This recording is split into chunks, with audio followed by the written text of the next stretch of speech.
ಮಾಡ್ತಾ ಬಂದಿದ್ದೇನೆ. ಆದರೂ ಮನಸ್ಸಿಗೆ ತೃಪ್ತಿ ಇಲ್ಲ, ಇನ್ನೂ ಚೇಂಜಸ್ ಆಗಬೇಕು ಅಂತ. ಯಾಕಂದ್ರೆ ಬೈಂದೂರು ಶಾಲೆಯಲ್ಲಿ ಒಂದು ಖುಷಿ ಅಂದ್ರೆ ಬೈಂದೂರು ಭಾಗದಲ್ಲಿ ಡಿಜಿಟಲ್ ಕ್ಲಾಸ್ ಅಂತ ಇದರಲ್ಲಿ ನಮ್ಮ ಬಿಜೂರಲ್ಲಿ ಫಸ್ಟ್ ಟೈಮ್ ಮಾಡಿರ್ತೇವೆ.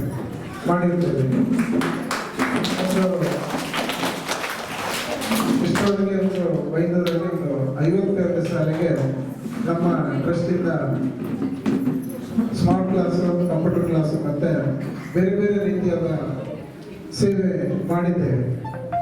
ಆದರೆ ನಾವು ಕಲ್ತಂತ ಶಾಲೆ ಮಾಡುವ ಖುಷಿನೇ ಬೇರೆ ಇರುತ್ತೆ. ಅದೇ ಕೆರೆ ನೀರನ್ನು ಕೆರೆಗೆ ಚೆಲ್ಲಿ ಅಂತ ಹೇಳ್ತಾರಲ್ಲ, ಹಾಗೆ ಎಲ್ಲಿ ನಾವು ಹುಟ್ಟಿದ್ದೇವೆ, ಎಲ್ಲಿ ನಾವು ಕಲ್ತಿದ್ದೇವೆ, ಅದು ಜೀವನದಲ್ಲಿ ನಾವು ಯಾವತ್ತೂ ಮರಿಬಾರದು. ಅದನ್ನ ಆ ಸ್ಥಳಕ್ಕೆ ನಾವು ಎಷ್ಟು ಸಹಾಯ ಮಾಡ್ತೇವೆ, ಎಷ್ಟು ಜನರಿಗೆ ಸಪೋರ್ಟ್ ಮಾಡ್ತೇವೆ, ಅದು ಮನಸ್ಸಿಗೆ ಕೂಡ ತೃಪ್ತಿ ಕೊಡುವಂಥ ವಿಷಯ. ಮುಂದಿನ ದಿನ ತುಂಬಾ ಎಲ್ಲ ಕೆಲಸ ಇದೆ. ನಿಧಾನ ಹಳೆ ವಿದ್ಯಾರ್ಥಿಗಳು ಒಂದು ಒಟ್ಟಾಗ್ತಾ ಇದ್ದಾರೆ, ಆಗ್ಬೇಕು ಅಂತ ನನ್ನ ಆಸೆ. ಹಳೆ ವಿದ್ಯಾರ್ಥಿಗಳ ಮುಂದಿಟ್ಟು ಇದನ್ನು ಡೆವಲಪ್ ಮಾಡಬೇಕಂತ ಫಸ್ಟ್ ದತ್ತು ಸ್ವೀಕಾರದಲ್ಲಿ ನಾನು ಹೇಳಿದ್ದೇನೆ. ಕೆಲವೊಂದು ಸಣ್ಣ ಪುಟ್ಟ ಇದರಲ್ಲಿ ಅದು ಒಟ್ಟಾಗ್ತಾ ಆಗ್ತಾ ಅಂತ ಪುನಃ ಹೇಳ್ತಾ ಇದೆ. ಆಗ್ಬಾರ್ದು. ಹಳೆ ವಿದ್ಯಾರ್ಥಿಗಳು ಎಲ್ಲರ ಮಧ್ಯೆ ಬಂದ್ರೆ ಶಾಲೆ ಡೆವಲಪ್ಮೆಂಟ್ ಆಗಲಿಕ್ಕೆ ಮತ್ತು ದೊಡ್ಡ ರೀತಿಯಲ್ಲಿ ಡೆವಲಪ್ಮೆಂಟ್ ಮಾಡಬಹುದು. ಯಾವತ್ತು ಒಂದು ಶಾಲೆಯಲ್ಲಿ ತ್ರಿಮೂರ್ತಿಗಳಂತ ಹೇಳ್ತಾರೆ. ಒಂದು SDMC ಟೀಮ್, ಇನ್ನೊಂದು ವಿದ್ಯಾರ್ಥಿಗಳು ಮತ್ತೆ ಮಾಸ್ಟರ್ ಮತ್ತೆ ಟೀಚರ್ಸ್ಗಳು, ಇನ್ನೊಂದು ಹಳೆ ವಿದ್ಯಾರ್ಥಿಗಳು. ಈ ತ್ರಿಮೂರ್ತಿಗಳು ಒಟ್ಟಾಗಿ ಇದ್ರೆ ಆ ಶಾಲೆಗೆ ಡೆವಲಪ್ಮೆಂಟ್ಗೆ ಬೇರೆ ಯಾರು ಬೇಡ, ಅವರಿಗೆ ಸಾಕಾಗಿರುತ್ತೆ. ಆದ್ದರಿಂದ ಮುಂದಿನ ದಿನ ತ್ರಿಮೂರ್ತಿಗಳು ಬಿಜೂರಲ್ಲಿ ಒಟ್ಟಾಗಿ ಈ ಶಾಲೆ ಡೆವಲಪ್ಮೆಂಟ್ ಮಾಡಲಿ, ನಮ್ಮ ಟ್ರಸ್ಟಿಂದ ದತ್ತು ಸ್ವೀಕಾರ ಮಾಡಿ ಇನ್ನೇನೇನೇ ಮಾಡ್ಲಿಕ್ಕಾಗತ್ತೆ ಈ ಶಾಲೆಗೆ, ಅದನ್ನೆಲ್ಲ ಮುಂದಿನ ದಿನ ನಾನು ಮಾಡ್ತೇನೆ.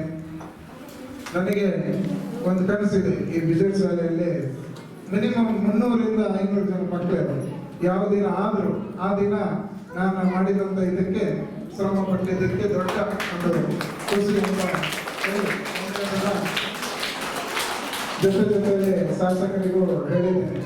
ಸ್ವಲ್ಪ ನಮ್ಮ ಬಿಜೂರು ಶಾಲೆ ಬಗ್ಗೆ ಸ್ವಲ್ಪ ಗಮನ, ಯಾಕಂದ್ರೆ ಅವರಿಗೆ 300 ಶಾಲೆ ಇದೆ, ಆದ್ರೂ ಬಿಜೂರು ಶಾಲೆ ಬಗ್ಗೆ ಒಂದು ಗಮನ, ಯಾಕಂದ್ರೆ ಅವರ ಹುಟ್ಟೂರಾಗಿರುತ್ತದೆ. ಆದ್ರಿಂದ ಹುಟ್ಟೂರಿಗೆ ಸ್ವಲ್ಪ ಜಾಸ್ತಿ ನೀವು ಗಮನ ಕೊಡಬೇಕು ಶಾಸಕರೇ ಅಂತ ಹೇಳಿ ನನ್ನ 2 ಮಾತು ಮುಗಿಸಿದ್ದೆ. ಡಿಜಿಟಲ್ ಕ್ಲಾಸ್ ರೂಮ್ ಅಂತ ಹೇಳುವಂಥದ್ದು ಆಗ್ತಾ ಇರೋದು, ಅದು ವಿಶೇಷವಾಗಿ ನನ್ನ ಗ್ರಾಮದಲ್ಲಿ ನಮ್ಮ ಹೆಮ್ಮೆಯ ಗೋವಿಂದನ್ನ ಈ ರೀತಿ ಮಾಡಿಕೊಡ್ತಾ ಇರುವಂಥದ್ದು. ಕಳೆದ ವರ್ಷ ದತ್ತು ಸ್ವೀಕಾರ ಮಾಡುವಾಗ ಗೋವಿಂದಣ್ಣ ಹೇಗೆ ಅಂತ ಹೇಳಿದ್ರೆ, ಯಾರು ಎಲ್ಲಿ ಅರ್ಜೆಂಟು ಅಥವಾ ಒಂದು ಅವಶ್ಯಕತೆ ಇದೆ ಅಂತಂದ್ರೆ ಕಳೆದ 16 ವರ್ಷದಿಂದ ಆ ರೀತಿ ಸಹಾಯವನ್ನು ಮಾಡ್ತಾ ಇದ್ರು. ಬಟ್ ಒಂದೇ ಶಾಲೆಯನ್ನ ಈ ರೀತಿ ಹಿಡಿದು ಮಾಡ್ತಾ ಇರಲಿಲ್ಲ. ಹಾಗಾಗಿ ಒಟ್ಟು ದಾನಿ ಇಡೀ ಕ್ಷೇತ್ರದ ಅತಿ ದೊಡ್ಡ ದಾನಿ ಅಂತ ಹೇಳಿದ್ರು ಗೋವಿಂದಣ್ಣ. ಅವರು ಎಲ್ಲ ಕಡೆ ಮಾಡೋದನ್ನ ಒಂದು ಆಸೆ ಇತ್ತು, ಒಂದು ಶಾಲೆಯನ್ನ ದಿ ಮಾಡೆಲ್ ಅಂತಲೇ ಹೇಳಿ ಮಾಡಿ ತೋರಿಸ್ಬೇಕು ಅಂತ ಹೇಳಿ. ಆಗ ಒಂದು ಶಾಲೆಯನ್ನ ದಿ ಮಾಡೆಲ್ ಅಂತಲೇ ಹೇಳಿ ಮಾಡಿರುವಂಥದ್ದು ಭಾರಿ ಕಮ್ಮಿ ಇದೆ.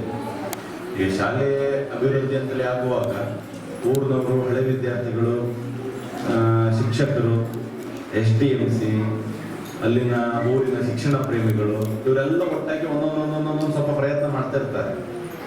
ಅವ್ರ ಕಣ್ಣಿಗೆ ಒಂದ್ಸರ್ತಿ ಕಟ್ಟಡ ಭಾರಿ ಸಮಸ್ಯೆ ಇದೆ ನಮ್ಮ ಊರಿನ ಶಾಲೆಯಲ್ಲಿ ಅಂತೇಳಿ ಹೇಳಿ ಎಲ್ಲರೂ ಒಟ್ಟಾಗಿ ಒಂದು ಕಟ್ಟಡ ಮಾಡಿ ಕೊಟ್ಟು ಒಂದು ಸಮಾಧಾನ ಕೊಡ್ತಾರೆ, ಮತ್ತು ಅವಶ್ಯಕತೆಯೂ ಆಗಿದೆ. ಇನ್ನು ಕೆಲವರ ಶಾಲೆಗೆ ಒಂದು ಗಾಡಿ ಬೇಕು, ಒಂದು ಗಾಡಿ ಒಂದು ಇಲ್ಲದೆ ನಮಗೆ ಮಕ್ಕಳೆಲ್ಲ ಬರ್ತಾ ಇಲ್ಲ, ಮಸ್ತು ದೂರ ಎಲ್ಲರೂ ಗಾಡಿ ಹರಿಸಿ ಕಳಿಸತ್ರ ಅಂತೇಳಿ ಹೇಳಿ ಒಂದಷ್ಟು ಗಾಡಿಗಳನ್ನ ಶಾಲೆ ಬೇರೆ ಬೇರೆ ಶಾಲೆಗಳನ್ನು ಹಾಕಿದ್ದನ್ನು ನೋಡಿದ್ದೇವೆ. ಇನ್ನೂ ಕೆಲವು ಕಡೆ ಒಂದು 2 ಎಕ್ಸ್ಟ್ರಾ ಮಾಸ್ಟರ್ ಬೇಕು. ಅವ್ರು ಯಾರೋ ಒಬ್ಬರು ಸಂಬಳ ಕೊಡ್ತಾರೆ, ಅವರು ತಕ್ಕಣಿ ಸಂಬಳ ನಾನು ಕೊಡ್ತೆ ಅಂತೇಳಿ ಹೇಳಿದ್ರಿಂದ ಹಾಗೆ ಒಂದು ಸ್ವಲ್ಪ ಮಾಸ್ಟರ್ಗಳನ್ನು ಹಾಕ್ತಾರೆ. ಹೀಗೆ ಒಂದೊಂದೊಂದೊಂದು ಪಾರ್ಟನ್ನು ಮಾಡ್ತಾ ಇದ್ರು. ಬಟ್ ಇದೆಲ್ಲವೂ ಒಂದು ಶಾಲೆಯಲ್ಲಿ ಆಗ್ತಾ ಉಂಟು ಅನ್ನುವಂಥದ್ದು ಇರಲಿಲ್ಲ. ಅಲ್ಲಿನ HM ಅಥವಾ ಯಾರೋ ಪೇರೆಂಟೋ, ಅಲ್ಲಿನ ಯಾರೋ ಮಾಸ್ಟ್ರು ಹೋಗಿ ಯಾರೋ ಹೇಳ್ಕೊಂಡ ನಮ್ಮಲ್ಲಿ ಇದೊಂದು ಸಮಸ್ಯೆ ಇದೆ, ಅದರದ್ದು ಕೆಲವೊಮ್ಮೆ ಬುದ್ಧಿವಂತಿಕೆ ಆಗಿರ್ತದೆ, ಎಲ್ಲ ಕೇಂದ್ರ ಅವ್ರು ಹೆದರ್ಕಂತ್ರ ಅಂತೇಳಿ ಇದೊಂದು ಕೊಡಿ ಮರ್ರೆ ಅಂತ ಹೇಳಿದಾಗ ಆ ದಾನಿ ಅದಕ್ಕೊಂದು ಒಪ್ಪುದು ಇತ್ತು. ನೀವು ಎಷ್ಟು ಅರ್ಜಿ ಇಟ್ಕೊತಿರ್ತೀರಿ, ಎಷ್ಟು ಜನ ಲಿಸ್ಟ್ ಇಟ್ಕೊತೀರಿ ಅದು ನಿಮಗೆ ಬೈತಾಗಲಿಕ್ಕಿದ್ರೆ. ಆದರೆ ಒಂದು ಪ್ರಯತ್ನ ಪಡೋತ್ತಿಗೆ ಒಂದು ಸಿಗ್ತದೆ ಫಸ್ಟ್ ಅನ್ನೋದಕ್ಕೆ ಪ್ರಯತ್ನ. ಆಗಲೇ ನಿಮ್ಮ ತಲೆಗೆ ಗೋವಿಂದಣ್ಣ ಬಂದು ಈ ರೀತಿ ತಕ್ಕಂಥ ಆಲೋಚನೆ ಇರಲಿಲ್ಲ. ಆ ಗೋವಿಂದನ್ನು ಎಲ್ಲ ಬಗ್ಗೆ ದಾನ ಮಾಡೋತ್ತಿಗೆ ಹೇಳೋದು ಕೇಳಿದೆ, ಎಲ್ಲರೂ ನೀವು ಕೊಡ್ಕಲ್ಲ ಅಂತೇಳಿ ಅವ್ರಿಗಂದ್ರೆ ಎಲ್ಲರೂ ತಾಗಿ ಬಿದ್ದಿರ್ತದೆ ನಮ್ಗೆ ಕೊಡಿ ಅಂತೇಳಿ. ಆದರೆ ಯಾವಾಗ ಗೋವಿಂದಣ್ಣ ಇದನ್ನೊಂದು ಮಾದರಿ ಅಂತ ಮಾಡೋಕೆ ಅಂದ್ಕೊಂಡ್ರೆ ಈಗ ಅವ್ರ ಆಲೋಚನೆ ಈಗ ನಮ್ಗೆ ಸ್ಪಷ್ಟ ಆಯಿತು.